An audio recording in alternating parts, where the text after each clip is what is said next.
आज के लेक्चर का टॉपिक कैपेसिटर है और ये इस चैप्टर का लास्ट टॉपिक है।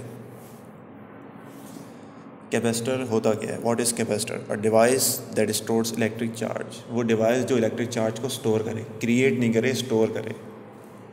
कोई भी बैटरी जो होती है, जो कार में बैटरी लगती है, लिक्विड उसमें मौजूद है, या ड्राई बैटरी है, ड्राई सेल है, जो आप घड़ियों में लगाते हैं, क्लॉक्स में लगाते हैं, वो सारे सेल होते हैं, वो सारी बैटरियाँ होती हैं, वो चार्ज जनरेट करती हैं, वो चार्ज स्टोर नहीं करती हैं।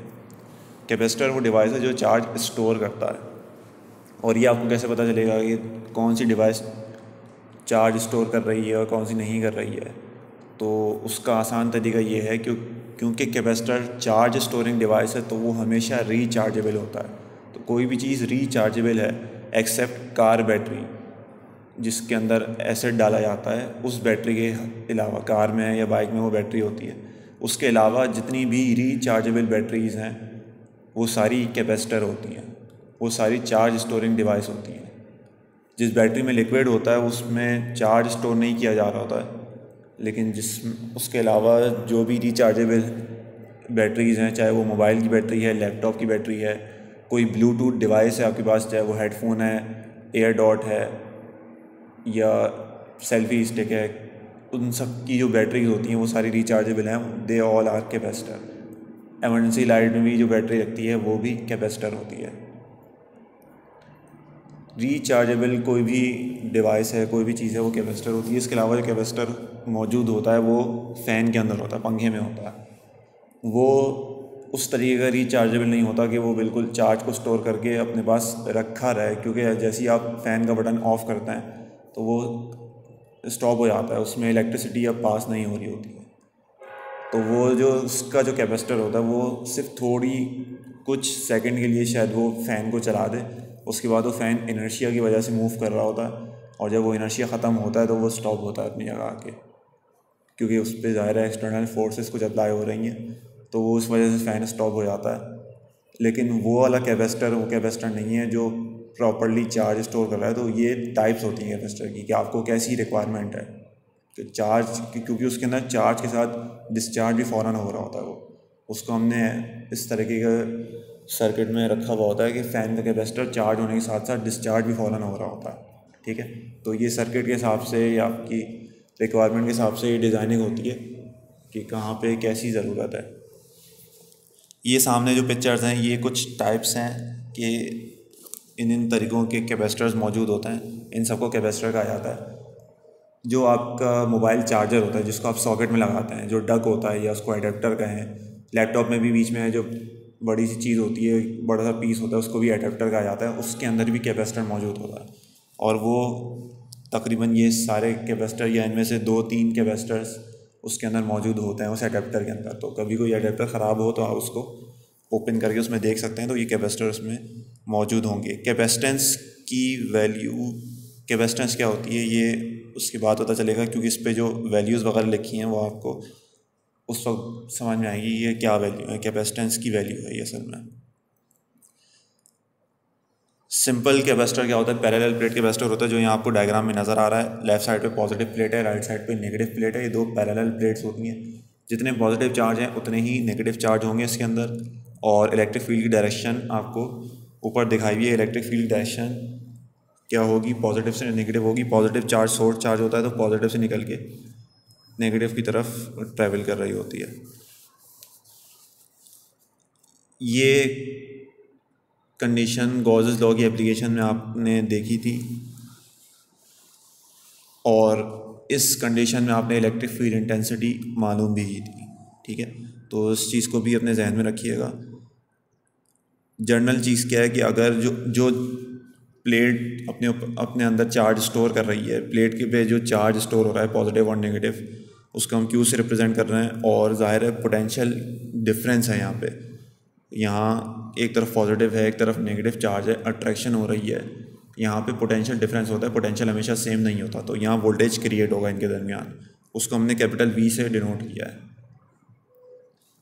जितना वोल्टेज आप अप्लाई कर रहे होते हैं उतना ही वोल्टेज इनके दरमियान भी क्रिएट हो रहा होता है, इन दोनों प्लेट्स के दरमियान।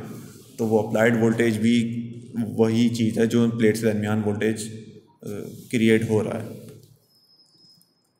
जितना ज़्यादा मैं वोल्टेज इन प्लेट्स को दूंगा, जितना ज़्यादा वोल्टेज इन प्लेट्स को मैं दूंगा, उतना ज़्यादा ये प्लेट्स चार्ज स्टोर करेंगी। जितना ज़्यादा मैं इन प्लेट्स को वोल्टेज दूंगा, उतना ज़्यादा ये चार्ज स्टोर करेंगी। इसलिए Q is proportional to V। और यहाँ कांस्टेंट क्या आएगा? यहाँ कांस्टेंट C आता है, that is the capacitance of a capacitor and its unit is farad. उसको आप कैपिटल F से भी लिख सकते हैं, स्मॉल f से भी लिख सकते हैं, और नॉर्मली जो कैपेसिटेंस होती है वो माइक्रोफैरेड या पिकोफैरेड में होती है, जो आपको यहाँ कैपेसिटर के ऊपर भी नज़र आ रही है। माइक्रोफैरेड में लिखा हुआ है, 10 माइक्रोफैरेड है या 1000 माइक्रोफैरेड है। ठीक है, कैपिटल F भी लिख सकते हैं, स्मॉल f भी लिख सकते हैं। ये फैरेड कैपेसिटेंस का यूनिट है। कैपेसिटेंस क्या चीज़ होती है? कैपेसिटेंस चार्ज स्टोर करने की गुंजाइश, उस प्लेट में, उस कैपेसिटर में चार्ज स्टोर करने की कितनी गुंजाइश है, कितनी जगह है कि वो कितने चार्ज स्टोर कर सकता है, that is it's capacitance.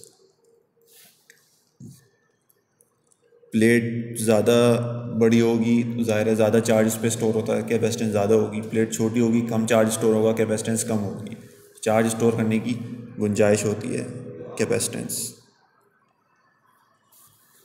Next क्या है? Capacitance of parallel plate capacitor. अब ये कैपेसिटेंस हम कैलकुलेट कर रहे हैं। कैपेसिटेंस किस पे डिपेंड करती है, उसका फार्मूला ड्राइव करेंगे यहाँ पे। और इसमें दो कंडीशंस हैं।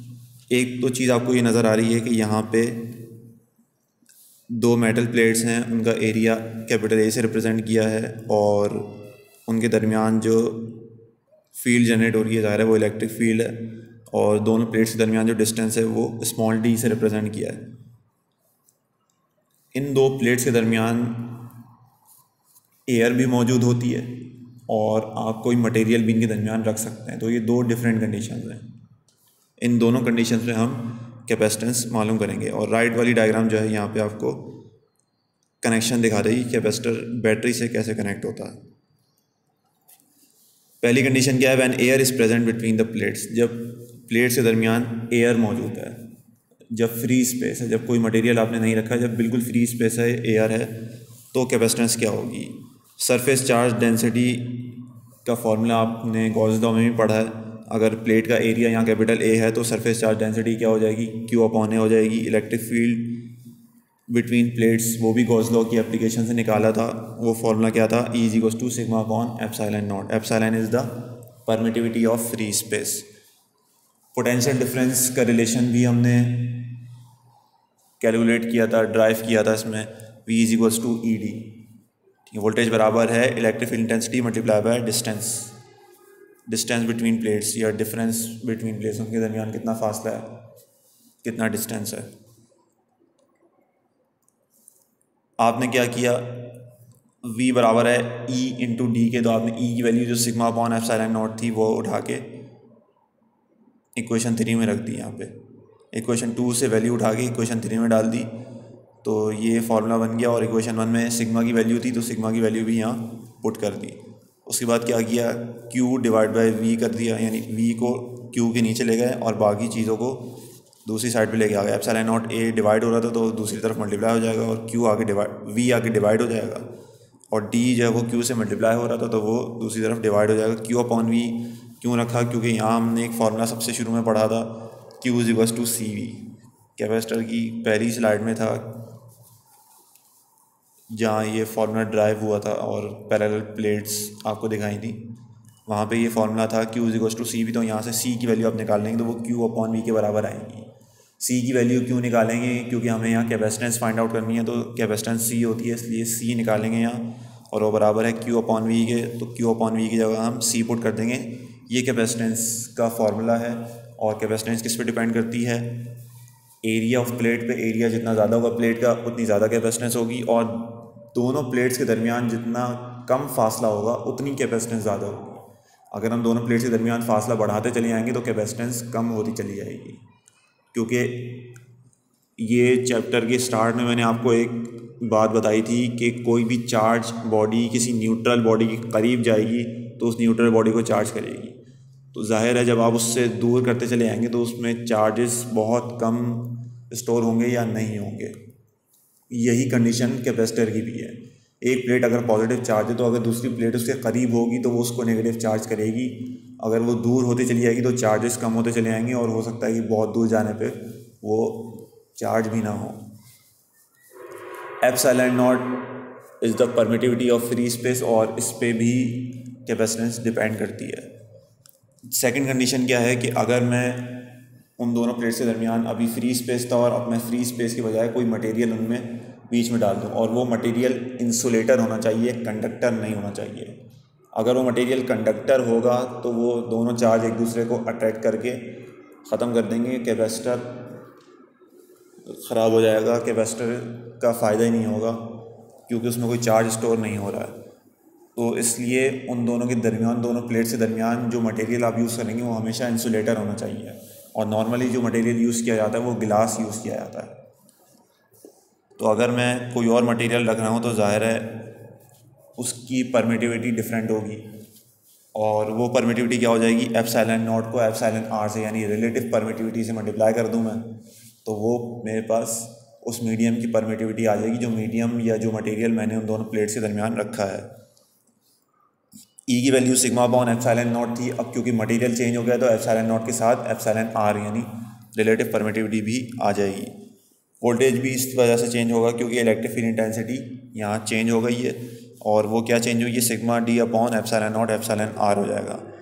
पहले एप्सिलॉन नॉट अकेला था, अब यहाँ पे एप्सिलॉन नॉट के साथ एप्सिलॉन आर भी आ गया है।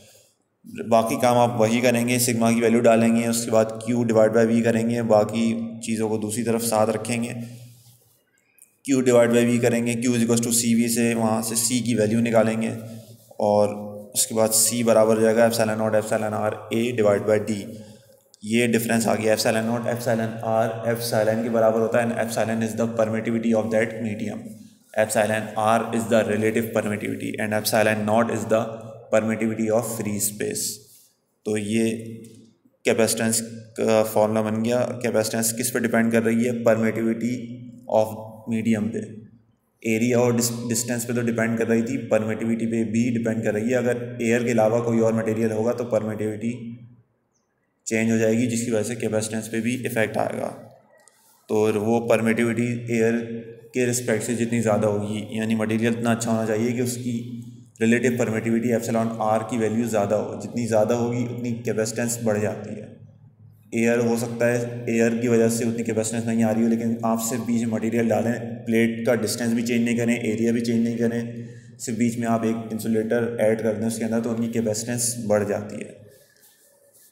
यानी दोनों कंडीशन में कैपेसिटेंस का जो फ़र्क आ रहा है वो किस चीज़ का फ़र्क आ रहा है, सिर्फ एप्सिलॉन आर, रिलेटिव परमिटिविटी का फ़र्क आ रहा है, जो बिल्कुल आखिरी इक्वेशन आपको नज़र आ रही है यहाँ पे। दोनों कैपेसिटेंस में यानी दोनों कंडीशन में सिर्फ रिलेटिव परमिटिविटी का फ़र्क है। रिलेटिव परमिटिविटी जितनी ज़्यादा होगी उतनी कैपेसिटेंस इंक्रीज़ होती जाएगी। नेक्स्ट है कॉम्बिनेशन ऑफ कैपेसिटर्स। जिस तरीके से कॉम्बिनेशन ऑफ रेजिस्टर्स थे, इस तरीके से कॉम्बिनेशन ऑफ कैपेसिटर्स भी हैं। और वो कौन कौन से कॉम्बिनेशन है, एक पैरेलल कॉम्बिनेशन है और एक सीरीज़ कॉम्बिनेशन है। पैरेलल कॉम्बिनेशन और सीरीज़ कॉम्बिनेशन की डायग्राम आपको यहाँ नज़र आ रही है। पैरेलल कॉम्बिनेशन में क्या होता है, वोल्टेज सेम होता है, ये चीज़ याद रखने की है, और चार्ज डिफरेंट होता है। चार्ज डिफरेंट होता है तो टोटल चार्ज किसके बराबर होगा, इंडिविजुअल कैपेसिटर के चार्जेस के। C1 का चार्ज Q1 हो गया, C2 का Q2, C3 का Q3 चार्ज हो गया, ठीक है। और इक्विवेलेंट चार्ज किससे बराबर होगा, इक्विवेलेंट कैपेसिटेंस और वोल्टेज के ज़ाहिर फॉर्मूला क्योंकि सेम है, तो total charge equivalent capacitance multiply by voltage के, वोल्टेज सबका सेम है। इंडिविजुअल चार्ज का सम टोटल चार्ज के बराबर होगा, तो आप वही फॉर्मूला यहाँ यूज़ करेंगे और उसके अंदर ही Q1, Q2, Q3 की वैल्यूज़ पुट कर देंगे, Q की वैल्यू पुट कर देंगे। वोल्टेज सबका सेम है तो वोल्टेज कॉमन लेके कैंसिल हो जाएगा, इक्विवेलेंट कैपेसिटेंस का फॉर्मूला बन जाएगा आपके पास C1 + C2 + C3 parallel combination के अंदर। सीरीज़ कॉम्बिनेशन में क्या होगा, सीरीज़ कॉम्बिनेशन में चार्ज सेम होता है, वोल्टेज डिफरेंट होता है। वोल्टेज डिफरेंट होगा तो टोटल वोल्टेज किससे बराबर होगा, इंडिविजुअल कैपेसिटर्स की वोल्टेज के। C1 का वोल्टेज V1, C2 का V2, C3 का V3। इस तरीके से यहाँ पे भी आप V1, V2, V3 की वैल्यूज़ निकालेंगे उसी फॉर्मूले से, Q = CV से, और V की वैल्यू भी निकालेंगे यहाँ। उसके बाद वही formula V = V1 + V2 + V3 के अंदर ये सारी वैल्यूज़ पुट करेंगे, चार्जेस सेम है, चार्जेस कॉमन लेके कैंसिल हो जाएंगे और आपके पास इक्विवेलेंट कैपेसिटेंस का क्या फॉर्मूला आ जाएगा, 1/c is equals to 1/c1 plus 1/c2 plus 1/c3। ये चीज़ याद रखिएगा कि जितने कैपेसिटर आप उस कॉम्बिनेशन में ऐड कर रहे हैं उतने ही यहाँ पे C आएंगे। 2 कैपेसिटर हैं तो C1 और C2 होगा, C3 नहीं आएगा। 4 कैपेसिटर हैं तो C4 भी ऐड हो जाएगा। ये ज़रूरी नहीं है कि C3 तक ही हो, ये कम और ज़्यादा भी हो सकता है। पैरेलल और सीरीज़ दोनों के अंदर की बात कर रहा हूँ मैं, कम और ज़्यादा दोनों कंडीशन हो सकती हैं। ज़रूरी नहीं है कि जितने यहाँ 3 कैपेसिटर हैं तो 3 ही होने चाहिए, 3 से ज़्यादा भी हो सकते हैं, 3 से कम भी हो सकते हैं। कॉम्बिनेशन में जितने कैपेसिटर आ रहे हैं सबकी कैपेसिटेंस ऐड होती चली जाएगी। सीरीज़ है तो 1 करके आप ऐड करते चले जाएंगे, 1/c4 1/c5। और अगर पैरेलल कॉम्बिनेशन तो आप simple C4 plus C5 plus C6 plus C7, 10 हैं 20 हैं, जितने भी कैपेसिटर्स हैं उस सेम कॉम्बिनेशन के अंदर उतने आप इसमें ऐड कर सकते हैं। कॉम्बिनेशन डिफरेंट हो रहा है तो उसमें ज़ाहिर है ऐड नहीं होगा, लेकिन कॉम्बिनेशन बिल्कुल सेम है, एग्जैक्ट सेम है, सारे के सारे पैरेलल अटैच हैं तो वो 10 कैपेसिटर होंगे तो 10 यहाँ पे ऐड हो जाएंगे। ज़रूरी नहीं है कि 3 करके आप जो है वो 3-4 दफ़ा उसकी इक्विवेलेंट कैपेसिटेंस निकालें, आप एक दफ़ा में ही 10 को ऐड कर सकते हैं। नेक्स्ट है कंपाउंड कैपेसिटर। नेक्स्ट टॉपिक है हमारा कंपाउंड कैपेसिटर। कंपाउंड कैपेसिटर क्या कैपेसिटर होता है? कंपाउंड कैपेसिटर वो है कि जिसके अंदर एयर भी मौजूद है और आपने कोई मीडियम भी रखा है। अच्छा, मीडियम को डाइलेक्ट्रिक मीडियम कहते हैं, ये बात शायद मैंने पीछे नहीं बताई है। जो मीडियम गिलास है या कोई और मटेरियल जो आप दोनों प्लेट्स के दरमियान यूज़ कर रहे हैं, क्योंकि वो 2 चार्ज प्लेट के दरमियान रखा जाता है, इस वजह से उसको डाइलेक्ट्रिक कहते हैं। ठीक है, तो वो डाइलेक्ट्रिक मीडियम कहलाता है। वो जो भी चीज़ आप यूज़ कर रहे हैं, गिलास है या लकड़ी है या कोई भी चीज़ है, वो डाइलेक्ट्रिक मीडियम कहलाता है। यहाँ पे क्या कंडीशन है, यहाँ पे आपने वो डाइलेक्ट्रिक मीडियम में रखा है और एयर भी मौजूद है, दोनों चीज़ें हैं। और दोनों प्लेट्स के दरमियान डिस्टेंस तो d होता है सिंपल। जो मीडियम आपने रखा है डाइलेक्ट्रिक मीडियम, उसकी थिकनेस t है, तो रिमेनिंग पार्ट क्या हो जाएगा, d-t आ जाएगा। ठीक है, d इज़ ग्रेटर देन, ये अब ये वर्डिंग जो लिखी है ये आप सब यहाँ पढ़ लीजिएगा, वही बातें मैंने आपको यहाँ बताई है। आपने करना क्या है, इस कंपाउंड कैपेसिटर की कैपेसिटेंस निकालनी है। तो उसके अंदर दोनों, जब आपके पास एयर मौजूद थी तब कैपेसिटेंस रखेंगे आप, और जब आपके पास कोई डाइलेक्ट्रिक मीडियम था तब कैपेसिटेंस रखेंगे। ठीक है, डिवाइड के अंदर आपके पास क्या था, डिस्टेंस था 2 प्लेट्स के दरमियान। तो यहाँ डिस्टेंस क्या आएगा, यहाँ जब फ्री स्पेस थी तो आपके पास डिस्टेंस कितना बन रहा है, d-t बन रहा है। यहाँ पे फ्री स्पेस का ही डिस्टेंस यूज़ करेंगे as the distance between 2 plates. ठीक है, क्योंकि वहाँ पूरे एरिया में से 2 प्लेट्स के दरमियान एयर ही एयर थी तो आपने d रखा था, लेकिन यहाँ पूरे एरिया में एयर नहीं है, जितने एरिया में आप सिर्फ वही डिस्टेंस यूज़ करेंगे, d-t। तो एयर के लिए, फ्री स्पेस के लिए d-t आएगा डिस्टेंस, और डाइलेक्ट्रिक मीडियम के लिए सिंपल t आएगा। ठीक है, तीसरी चीज़ ये कि ये डाइलेक्ट्रिक मीडियम और एयर बराबर बराबर में है, तो आप इनको क्या कंसिडर करेंगे, जब आपने दोनों की अलग अलग कैपेसिटेंस निकाली तो आप इनको ये कंसिडर करेंगे कि ये दोनों चीज़ें सीरीज़ के अंदर कनेक्ट हैं। आप ऐसे अज्यूम करेंगे, ये अजम्पशन होगी आपकी कि ये दोनों सीरीज़ में कनेक्ट हैं, तो सीरीज़ की इक्विवेलेंट कैपेसिटेंस आपको मालूम है, और यहाँ 2 कैपेसिटेंस हैं सिर्फ, तो बस 1/c1 प्लस 1/c2 होगा, यहाँ C3 नहीं आएगा। दोनों कैपेसिटेंस की वैल्यू जो भी आपने लास्ट स्लाइड में निकाली है वो वैल्यूज़ आप यहाँ पुट करेंगे और इक्विवेलेंट कैपेसिटेंस निकाल लेंगे इस कंपाउंड कैपेसिटर की। ठीक है, T जो है वो थिकनेस है उस डाइलेक्ट्रिक मीडियम की जो आपने उन दोनों प्लेट्स के दरमियान रखी है। तो आपने उन दोनों प्लेट्स के दरमियान वो डाइलेक्ट्रिक मीडियम यूज़ किया है, उसकी थिकनेस T है। That is the capacitance of compound capacitor. यहाँ ये टॉपिक ख़त्म हो गया है, इसके बाद सिर्फ इसके न्यूमेरिकल्स हैं।